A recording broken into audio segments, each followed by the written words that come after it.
የሚል ወደብ ያስፈልገናል ብሎ ሲል የነበረ ሁሉ በደስታ መደገፍ እንጂ መቃወም የሀገር ጥቅም ላይ አሉታዊ ተጽዕኖ ማሳረፍ ነው። ክቡር ጠቅላይ ሚኒስትር የወደብና የባህር ጉዳይ ምን ደረጃ ላይ እንዳለ እንዲገልጹልን እጠይቃለሁ። ሌላው ይህ ተሰናባቹ ምክር ቤት አባላት እርስዎ ለአጭር ሰዓት ማነጋገር ይፈልጋልና ካለውት ጊዜ ቢሰጡን የሚል ነገር አለኝ። በመጨረሻ የባለፈው 5 ዓመት በብዙ መልኩ የተማርኩበት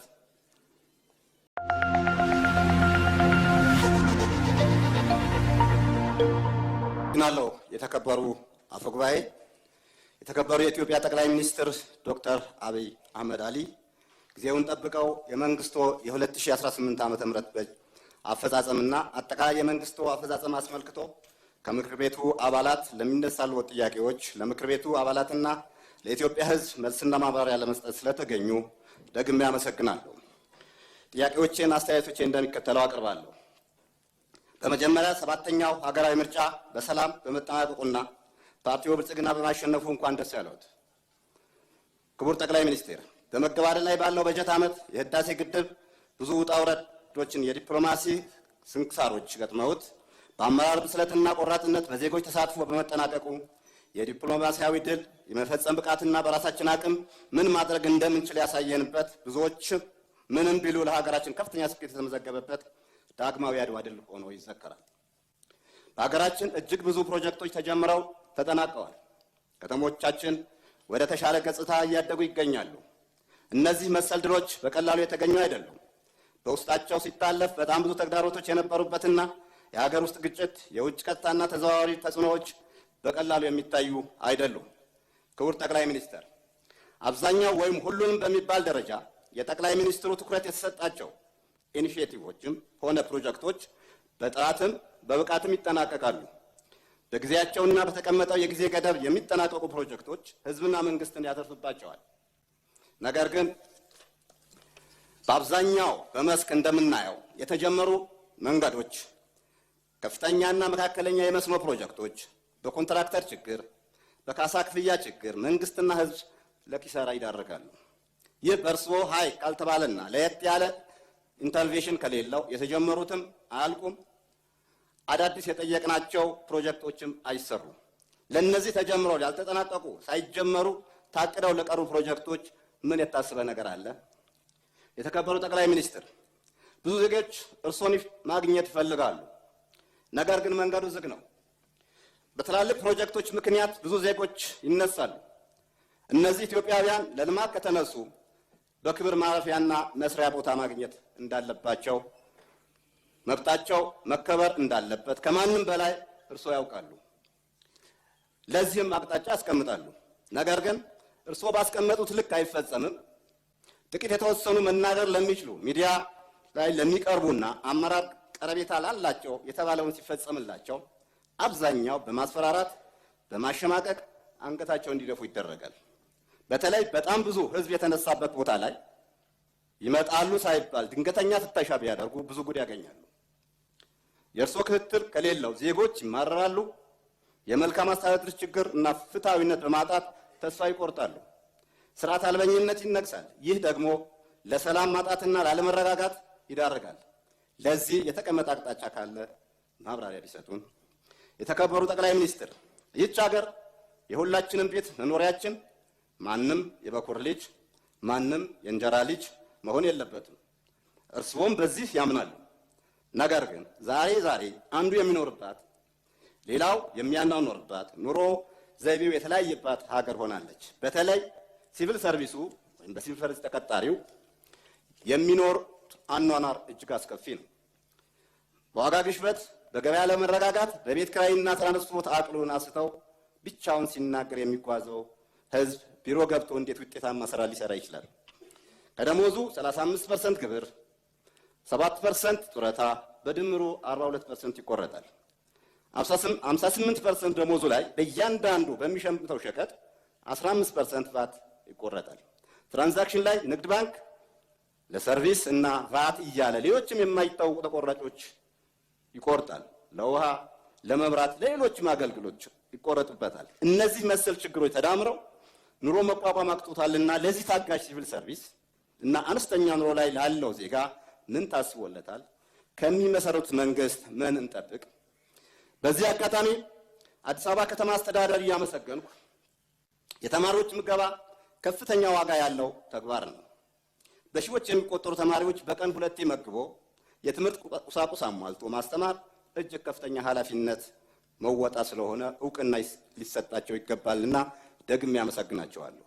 ይህ የምገባ ፕሮግራም የትኛውም ባለሀብት፣ ሀገር ወዳድ ዜጎች፣ መንግስታዊና መንግስታዊ ያልሆኑ ድርጅቶች፣ ልበቀና ዜጎች ሊደግፉት የሚገባ ተግባር ነው። ነገር ግን አዲስ አበባ ላይ ያለው ትልቅ ተግባር ሌሎች ክልሎች ሲተገብሩት አይታይም። በሁሉም ክልሎች ወይም በአብዛኛው ክልሎች አልተጀመረም። ምግብ ማግኘት ሰብአዊ መብት ጉዳይ ስለሆነ ለዚህ ለምግብ ፕሮግራም ጠቅላይ ሚኒስትሩ በኩል ኢኒሼቲቭ ቢሆን ውጤታማ ይሆናል የሚል እምነት አለኝ። ለክልሎች አስገዳጅ ሆኖ ቢቀርብ ምን ይመስሎታል? የተከበሩ ጠቅላይ ሚኒስትር፣ ሰሞኑ የጠቅላይ ኦዲተር የ2017 ዓ.ም የፋይናንስ አጠቃቀም ግልጸኝነትና የክዋኔ ኦዲተር ሪፖርት ቀርቦልን ተወያይተናል። ጠቅላይ ኦዲተር ስራውን ጥሩ ቢሆንም ተደራሽነቱ ከፍ ቢልም ተጠያቂነት ማስፈን ላይ ስልጣን የለውም። ስልጣኑ የምክር ቤቱ፣ የጸረ ሙስና፣ የአቃቤ ሕግ እንዲሁም የገንዘብ ሚኒስቴር ሊሆን ይችላል። ትልቁ ጉልበት በእርስዎ የሚመራው ሚኒስትሮች ምክር ቤት ነው። ስለዚህ በተደጋጋሚ ባለበጀት መስሪያ ቤቶች የክዋኔ ኦዲትና የፋይናንስ ኦዲት ጉድለት ያስመዘገቡ አስፈጻሚዎች ሲጠየቁ አይታይም። ጠቅላይ ኦዲተር ጉድለት ስለዚህ በተደጋጋሚ ባለበጀት መስሪያ ቤቶች የክዋኔ ኦዲትና የፋይናንስ ኦዲት ጉድለት ያስመዘገቡ አስፈጻሚዎች ሲጠይቁ አይታይም። ጠቅላይ ኦዲተር ስራው እንደ መርሃ ግብር እየታየ ይመጣልና በክቡር ጠቅላይ ሚኒስትሩ ትኩረት ቢያገኝ እኔ በግሌ መንግስታዊ ሌብነት አለ ብዬ አላምንም። ነገር ግን የመንግስት መዋቅር ተጠቅሞ በዜጎች ላይ ምዝበራ የሚፈጽሙ የተደራጁ ኃይሎች የሉም የሚል እምነት የለኝም። እነዚህ መንግስትንም የፍትህ ተቋማትንም የሚፈትኑ ናቸውና ገዢው ፓርቲ መዋቅሩ የማጽዳትና ተጠያቂነት የማስፈን ጉዳይ እንዴት ሊያስተካክለው አስቧል? ለኢትዮጵያ ሕዝብ ግልጽ ቢደረግ። ከጸጥታ አኳያ እየተሻሻሉ ያሉ ነገሮች ቢኖሩም አሁንም ዜጎች አፍኖ ወስዶ ገንዘብ እየጠየቁ እየተደራደሩ ከከፊሉ በስቃይ የከፈሉ በስቃይ ይመለሳሉ። ግድያዎች ቀጥለዋል። በተለይ ታጣቂዎች ባሉበት ቦታ ላይ እየከፋ ነውና በዚህ ጉዳይ ላይ ሰፋ ያለ ማብራሪያ ቢሰጡን። ታጣቂዎችም የህዝብ ስቃይ ይበቃልና እናንተም ጫካ መሆን ይብቃችሁ፣ ለሰላም ቅድሚያ ብትሰጡ ታተርፋላችሁ። ጦርነት፣ ውድመትና እልቂት፣ ስርዓት አልቦነት፣ ድህነት፣ መፈናቀልና ስደት፣ ግድያ፣ ዘረፋ ያስከትላልና ይህ የሚፈጸመው ነፃ አረጋዋለሁ በምትሉት ዜጋ ላይ ስለሆነ በሰላም በውይይት በድርድር የማይፈቱ ችግሮች የለምና ለሰላም ቅድሚያ እንድትሰጡ ጥሬን አስተላልፋለሁ። ሀገራችንም ህዝባችንም እረፍት ቢያገኙ እናንተም መንግስትም ታተርፋላችሁ። ሀገራችንም ሰላሟ ተጠብቆ ሙሉ አቅሟ ወደ ልማት ትመለሳለችና የተሻለ ሀገር ይኖረናል። የተከበሩ አፈ ጉባኤ፣ ክቡር ጠቅላይ ሚኒስትር፣ የወደብ ጉዳይ አብዛኛው ኢትዮጵያዊ እንደሚለው የህልውናችን የሉዓላዊነት ጉዳይ ነው። ሆኖም የወደብ ጉዳይ መንግስት ወደብ ያስፈልገናል ብሎ በብዙ መልኩ ጥረት ሲያደርግ ብዙ አማራጮች ሲሞክር ኃጢአት የሚሆንበት ሌላው ሲያነሳው ደግሞ ጽድቅ የሚሆንበት ምክንያት ምን እንደሆነ አይገባኝም። የወደብ ጉዳይ የሉዓላዊነት ጉዳይ ከሆነ መንግስት ወደብ ማግኘት አለብኝ ሲል ቀደም ሲል ወደብ ያስፈልገናል ብሎ ሲል የነበረው ሁሉ በደስታ መደገፍ እንጂ መቃወም የሀገር ጥቅም ላይ አሉታዊ ተጽዕኖ ማሳረፍ ነው። ክቡር ጠቅላይ ሚኒስትር፣ የወደብና የባህር ጉዳይ ምን ደረጃ ላይ እንዳለ እንዲገልጹልን እጠይቃለሁ። ሌላው ይህ ተሰናባቹ ምክር ቤት አባላት እርስዎ ለአጭር ሰዓት ማነጋገር ይፈልጋልና ካለውት ጊዜ ቢሰጡን የሚል ነገር አለኝ። በመጨረሻ የባለፈው 5 ዓመት በብዙ መልኩ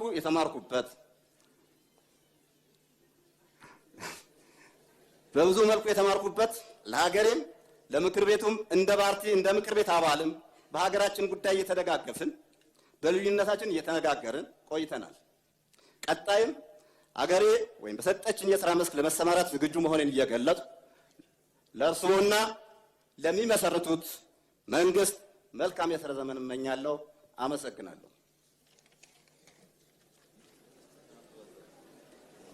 ምን ነው? እናመሰግናለን።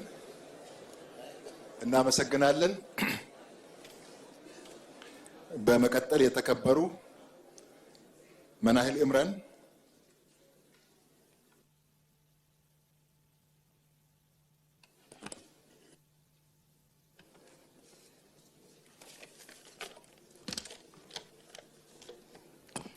አመሰግናለሁ። የተከበሩ አፈ ጉባኤ እንዲሁም ክቡር ጠቅላይ ሚኒስትር ዶክተር አብይ አህመድ የ2018 በጀት ዓመት የእቅድ አፈጻጸም ሪፖርት ላይ ከምክር ቤት አባላት ለምናቀርባቸው ጥያቄዎችና አስተያየቶች ምላሽና ማብራሪያ ለመስጠት በመካከላችን ስለተገኙ ልባዊ ምስጋናዬን አቀርባለሁ። ያለኝን አጭር ጥያቄ እንደሚከተለው አቀርባለሁ። ነዳጅ ለኢኮኖሚና ማህበራዊ እንቅስቃሴዎች ወሳኝ የሆነ መጥተዋል። መንግስትም ይህንንም በመረዳት ከፍተኛ ድጎማ እያደረገ ለህብረተሰቡ እያከፋፈለ ነው። በአንድ በኩል መንግስት ከፍተኛ ድጎማ ያደርጋል፣ በሌላ በኩል ደግሞ የነዳጅ ስርጭት ከብልሹ አሰራር ሊጠራ አልቻለም።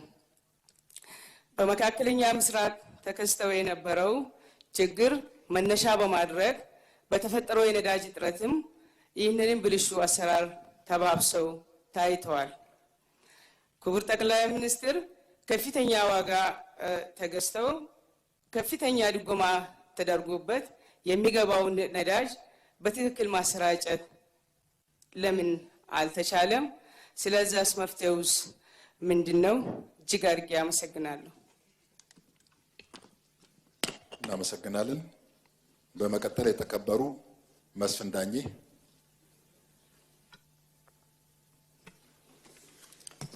አመሰግናለሁ። የተከበሩ አፈ ጉባኤ አመሰግናለሁ።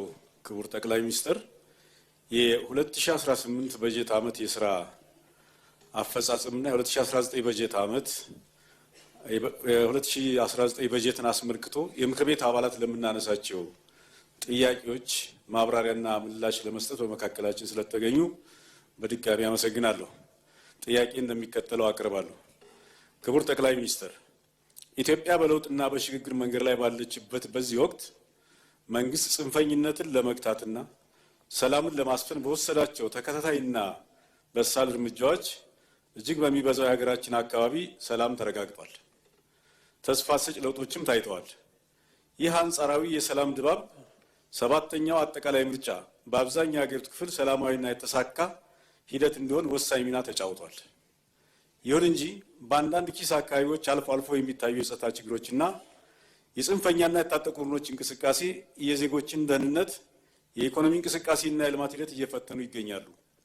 ክቡር ጠቅላይ ሚኒስትር፣ የተገኘውን የሰላም ውጤት ወደ ዘላቂ ሰላም ለማሸጋገርና የጸጥታ ስጋቶችን ከስረ መሰረታቸው ለመፍታት የመንግስት ጥረት የተሟላ ለማድረግ ከፖለቲካ ማህበረሰቡ፣ ከምሁራን፣ ከሲቪክ ማህበራትና በተለይም ከሰላም ወዳዱ የኢትዮጵያ ሕዝብ በቀጣይ ምን አይነት ንቁ ተሳትፎና ድጋፍ ይጠበቃል? አመሰግናለሁ። እናመሰግናለን። በመቀጠል የተከበሩ ዶክተር እሸቱ ተመስገን። አመሰግናለሁ። የተከበሩ አፈ ጉባኤ አመሰግናለሁ። ክቡር ጠቅላይ ሚኒስትር የ2018 በጀት ዓመትን ሪፖርት እና የ2019 በጀት ዓመት የትኩረት አቅጣጫዎችን በተመለከተ ለምናነሳቸው ጥያቄዎች ማብራሪያ ለመስጠት በዚህ በተከበረው ምክር ቤት በመገኘቶ የላቀ ምስጋና አቀርባለሁ። በእርሶ ሳይንሳዊ አቀራረብ፣ በእውቀት፣ በፈጠራ የሀገር ግንባታን በተቀናጀ እይታ የሚመራ አመራር በመላ ሀገሪቱ እየተገበረ ያለው የኮሪዶር ፕሮግራም በከተሞች ልማት ታሪክ ውስጥ ለውጥ ፈጣሪ አዲስ የኢትዮጵያዊ ፍልስፍና እይታና እርምጃ መሆኑን ብዙዎች ይመሰክራሉ። እነዚህ ስራዎች ቀድሞም ነበሩ ቢኖሩም የአሁኑ ፍጥነትን፣ ጥራትን፣ ተወዳዳሪነትን ያመጣው በእውነት በዚህ አጭር ጊዜ የእርሶ ቪዥን፣ የእርሶ አፈጻጸም፣ የእርሶ ማበረታታት ነውና እሱ ብቻ ሳይሆን የእግዚአብሔር ጣትም የሚሉት አለ፣ ዲቫይን ኢንተርቬንሽን።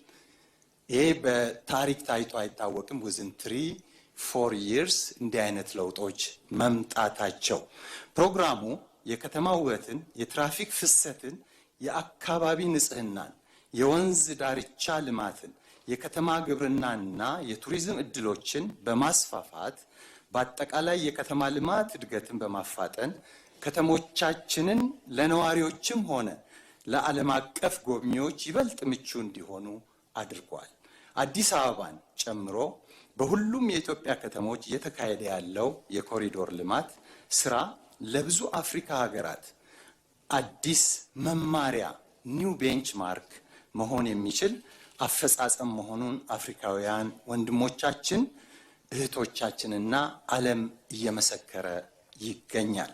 ይሁንና በከተሞች በተለይ በዝቅተኛ ገቢ የሚኖሩ ዜጎች የመኖሪያ ቤት እጥረትና ኪራይ ውድነት ከባድ ማህበራዊ ፈተና ሆኖ ቀጥሏል።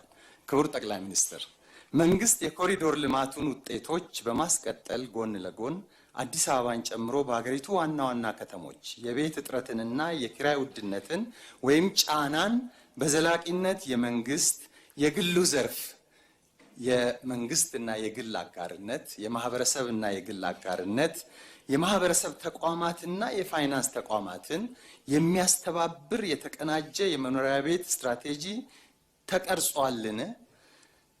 ማብራሪያ ቢሰጥበት። በተለይም ለዝቅተኛና ለመካከለኛ ገቢ ያላቸው ቤተሰቦች፣ ለወጣቶችና ለአዲስ ቤተሰብ መስራቾች ተደራሽ ተመጣጣኝና ዘላቂ የቤት አቅርቦትን ለማረጋገጥ ለአንዴና ለመጨረሻ ጊዜ ሌላውን እንዳደረግነው ህዝብ እንዳደረገው ይህንንም የቤት እጥረትን ለአንዴና ለመጨረሻ ጊዜ ለመፍታት ለማረጋገጥ ምን አዳዲስ የፖሊሲና ተግባር የመፍትሄ እርምጃዎች ይወሰዳሉ? ምን አይነት አዲስ እቅድስ ተዘጋጅቷል? ማብራሪያ ቢሰጥ እጅግ በጣም አመሰግናለሁ። እናመሰግናለን። በመቀጠል የተከበሩ መሰረት ማሞ።